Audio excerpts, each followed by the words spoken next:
More than 100,000 people in Ukraine are without power today after Russia launched a massive attack on that country's energy infrastructure. Ukraine has also been targeting Russia's oil and gas facilities, spiking fuel costs and requiring the country to ration gas. As Nick Schifrin reports, it's just the latest sign that the war continues to rage despite U.S. attempts to end it. In the far east of a country home to some of the world's largest oil reserves, lines of cars wait to buy gas. In Russian-occupied Crimea, the pumps for high octane run empty. And online, Russian drivers post videos complaining about a gas shortage, produced in part by annual maintenance, but also by Ukrainian drone attacks on Russian refineries. Experts say the attacks have disrupted anywhere from 13 to 20% of Russia's refinery capacity. And on social media, Russians are not happy. I drove to the gas station to fill up gas. They tell me the gas has finished. Now we are giving them out in exchange for tickets. Are we back in the Soviet Union?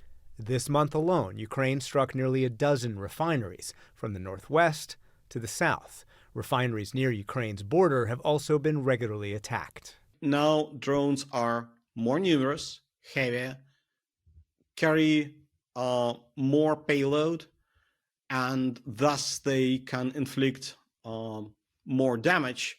Sergei Vakulenko is a senior fellow at the Carnegie Russia-Eurasia Center and the former head of strategy for Gazprom, one of Russia's largest gas producers and exporters.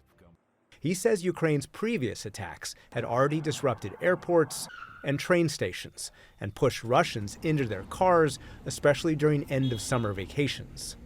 But now he says Ukraine is using new drone tactics and timing their attacks to coincide with peak demand. Now it's persistent, repeated attacks aimed at knocking down a refinery completely.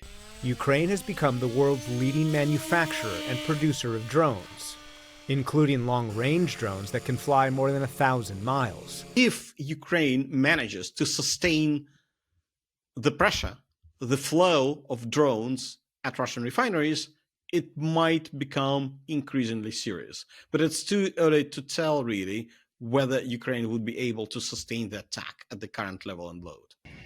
In Ukraine, Russia's attacks on energy and gas infrastructure have been relentless. Years of Russian strikes have revealed how Ukraine's electricity and heating systems are vulnerable. And Ukraine has struggled to maintain enough air defense to protect energy facilities. Ukraine's consistently requested Western defensive systems. All of us want to finish this war, stop Russia and stop this war. And Western pressure on Russia, as President Volodymyr Zelensky did last week alongside his big diplomatic guns, a historic assembly of European leaders pushing for peace. Everything will depend solely on the will of world leaders, primarily on the United States of America, to put pressure on Russia. New steps are needed, new pressure, sanctions, tariffs, all this must be on the table. President Trump yesterday once again threatened to punish Russia's economy, as he has before, without delivering. I want to get it to stop, and it will not be a world war, but it will be an economic war, and an economic war is going to be bad, and it's going to be bad for Russia, and I don't want that. Russia's oil industry will bounce back, but Ukrainians will keep looking for any weakness and any opportunity to force Russians to feel pain, even if it's just pain at the pump. For the PBS NewsHour, I'm Nick Schifrin.